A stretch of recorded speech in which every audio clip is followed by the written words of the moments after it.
Live from our 7 Tasmania studios, your nightly news with Kim Miller begins now. Good evening everyone and thanks for joining us. Well, first tonight, Tasmanian pubs are taking a stand, saying strict laws banning vertical drinking are crippling businesses. The state's peak body has launched a new campaign to stand up for hospitality, but the government says it's still considering whether to lift the COVID restriction. A schooner at the local pub, a simple pleasure enjoyed by many, but staff are finding more often than not they're having to remind patrons to sit down. It's very hard.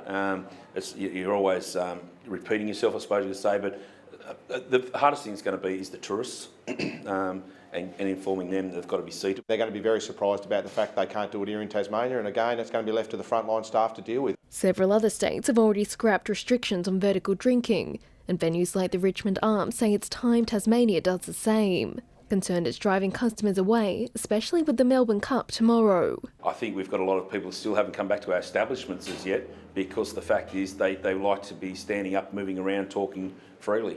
And customers are already noticing the difference. Yeah, it's a bit slow and all the rest of it, but it'd be good if you weren't seated all the time. I don't go to my local pub for this reason. Just feel like I'm getting told off all the time. Public Health is currently considering the restriction. I do understand how difficult it has been for many in the hospitality industry, and I'm hoping that we'll have some good news soon. But with no timeline in place, the industry's peak body says enough is enough. We need this to be done now. We need the decisions to be made now, and if they're not going to do it, then we're just going to put more pressure on through venues and locals speaking out for themselves. Meg Sides, 7 Tasmania News. A hold-up of Australian rock lobster exports into China has left Tasmanian fishermen rattled on the eve of the commercial season. Chinese biosecurity is withholding the stock from going to market, as authorities here race to understand why. 2020 has already been a rocky year for selling lobsters.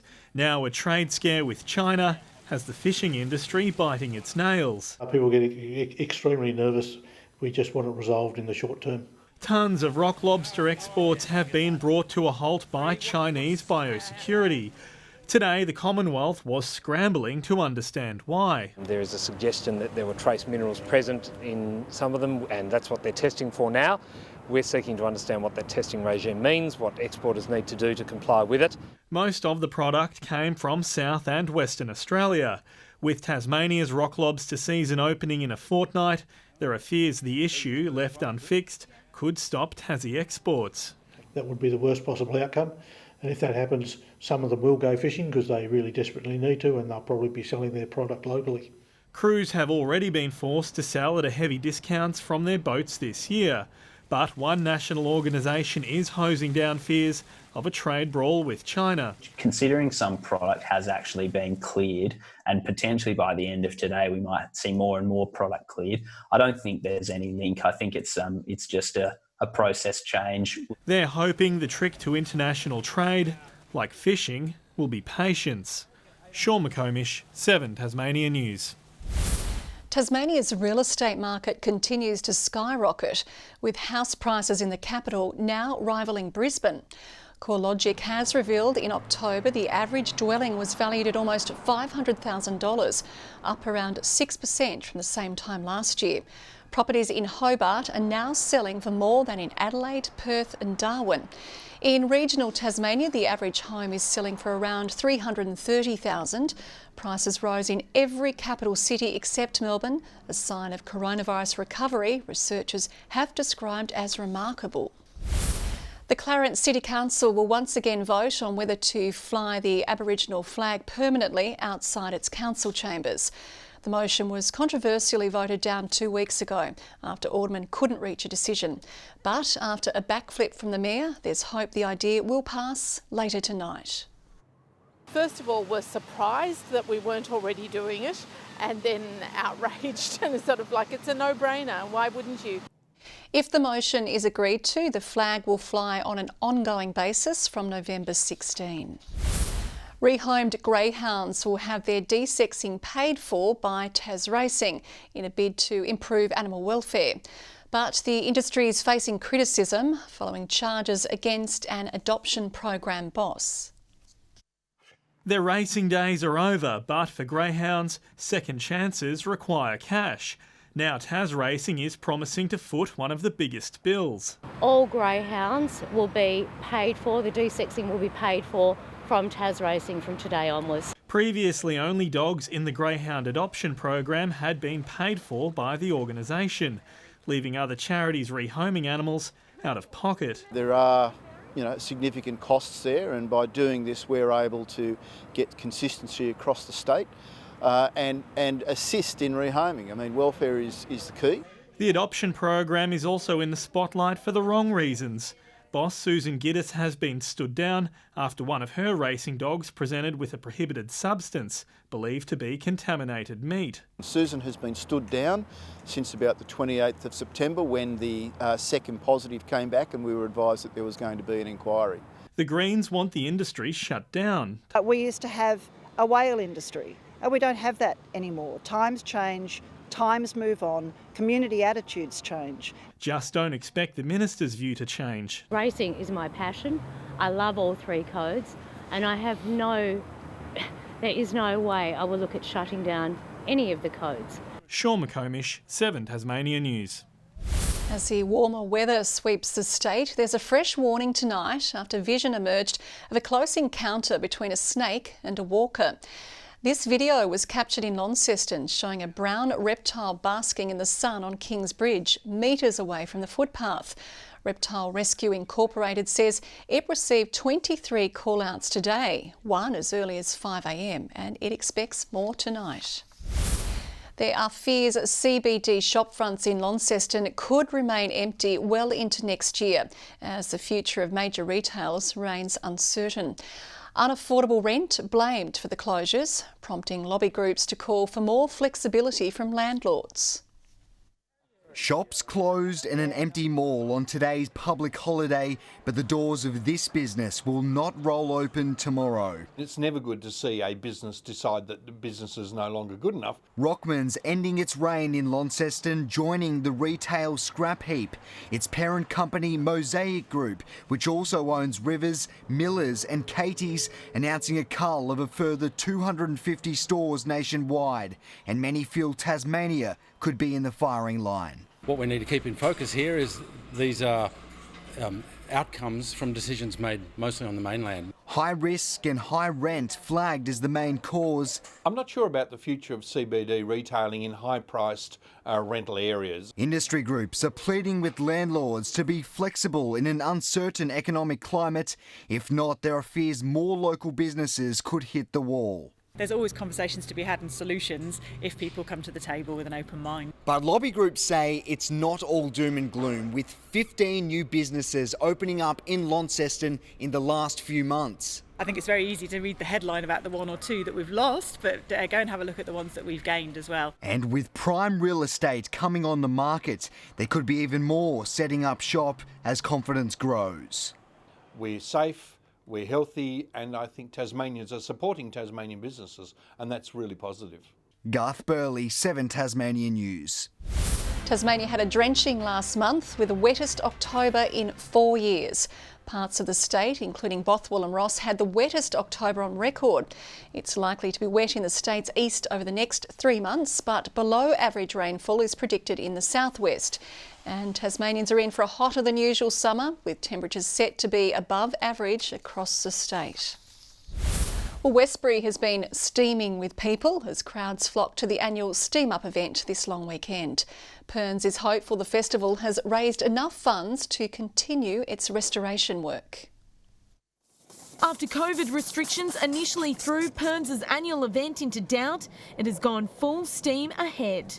It's sort of a low-key weekend in a way, but there's been good crowds come. Steam Up has had more than 70 engines on display over the long weekend, but the piece de resistance is this 16-tonne Aveling importer from the 1930s.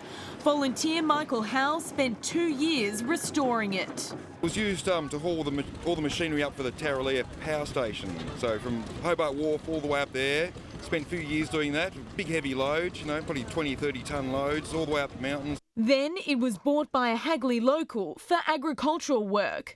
Now Michael hopes to pass on his passion. It's a disease, I think. Got trained since when I was a little boy. Little spectators intrigued by the engines, asking the big questions. Where is the youth park? There wasn't just steam engines on offer. This is a handmade 1920s replica race car. And while it can be driven, it's not made from the usual race car material. I made the radiator out of an old brass toilet system. Whole brick toilet system, cut it all up and straightened it all out and made the radiator out of it. Steam Up is not only Perth's annual fundraising event, but also showcases a part of history. It shows you what used to happen, and we need more of it back, don't we? Elizabeth O'Neill, 7 Tasmania News. Tasmania's Sheffield Shield clash against Western Australia has ended in a draw. After declaring with a 300-run lead, Tasmania wasn't able to pull off a miracle run chase this afternoon. The day started well for the Tigers, with Sam Whiteman and Cameron Bancroft claimed in successive overs. But half-centuries to Sean Marsh and Darcy Short gave WA what would be an unassailable lead. Matthew Wade performed well for the Tigers, knocking an unbeaten 57 runs. It's Tasmania's second draw in a row. The next match is against New South Wales from Sunday. Olympia's lead to the Lacko Seljack Cup final has hit a speed bump. The Warriors say they can't train on the matchday venue, KG5, because it's been booked out by their opponent, the Glenorchy Knights. On the pitch, Olympia coach Rob Clark is thrilled with filling goalkeeper Elliot Hoysted's work, making a number of saves in the side's big win over Launceston City. He has done it, the rebound away. All year, I must say, Elliot has been, played second fiddle to Derby, but not so at training. He's been excellent. He's supported the team everywhere. A big weekend is coming up for Olympia. The club has teams in the under-20s, women's and men's cup finals. Cameron Worth's teammate Richard Carapace has regained the lead in the Vuelta a España. Worth spent much of stage 12 ahead of the peloton before being caught on a steep climb with 26 kilometres to go. Britain's Hugh Carthy won last night's stage, but Carapace has a 10-second lead overall after breaking away from Primoz Roglic in the final kilometres. Meanwhile, next year's Tour Down Under has been cancelled. It's understood organisers couldn't reach a deal with SA health authorities to allow international cyclists to continue training while in quarantine. The event is slated to return in 2022. Richie Port is the Tour Down Under's defending champion. Tasmania's off-road season has ended with an 8-hour epic. The team of Kyron Bacon and Tom Jones won the endurance race, pipping Link Bird and Jonty Reinders, who crashed late in the day. Bailey Davies and Selton Broomhall came third. And finally in sport, you're about to meet a rising star of the Speedway who really was born into the sport. 11-year-old Shani Farrell first went to a racetrack when she was only a day old. Now she has a new car and a new goal behind the wheel.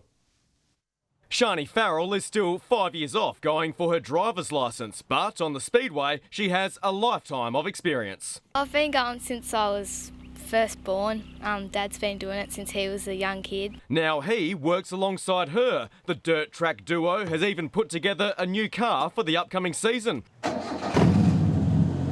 But as anyone who's been trackside knows, they don't stay this clean for long, or sometimes even stay in one piece. And Shani Farrell goes over. Big wild ride for Miss Shani. Yeah, I've been involved in a few, but it's never really made any difference to me. Like, it doesn't make me scared or anything.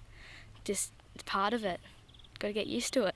Her only fear is whether the pandemic will put the brakes on her ascent. Invitations to race on the mainland have been put on hold. Instead, Shani will focus solely on the Junior Sedan State Series, which she came second in last year. Eventually I want to try and be Australia 1, but you've got to keep trying every race meeting to get better. And with her car being crowned Best Presented 2 years running, she's hoping to make it to the top in style, even if she's oblivious to whoever's watching. Once the green light goes. Yeah, don't take any notice of the crowd. Good evening everyone. Hobart the state's top today, reaching 26 degrees, 21 in Launceston, Burnie 17 and 16 in Devonport. Around the state, Grove also reaching 26, 24 at Friendly Beaches, St Helens 23, King and Flinders Island both 21 degrees and 19 in Smithton and Lyowini. High-level cloud can be seen crossing the state today from the southwest, while low-level cloud can be seen about the northwest coast. Further out, mid to low-level cloud sits around the New South Wales and southeast Queensland coasts, while a band of mid to high-level cloud is crossing central Western Australia. The rest of the country is mostly cloud-free. Tomorrow's chart shows a ridge extending along the east coast of the country from a high-pressure system in the Tasman Sea, while another ridge extends over the Bight. Northwest to northeasterly winds tomorrow, 15 to 25 knots. And there is a strong wind warning current from St Helens Point to Wineglass Bay and also from Tasman Island to Sandy Cape.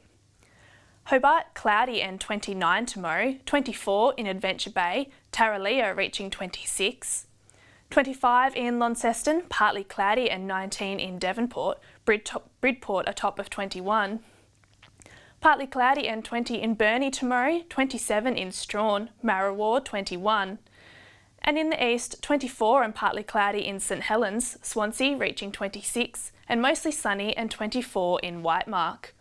And the UV tomorrow is very high across the state.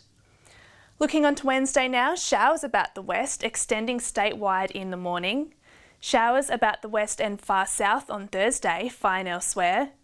And on Friday, showers about the west and far south and mainly fine elsewhere.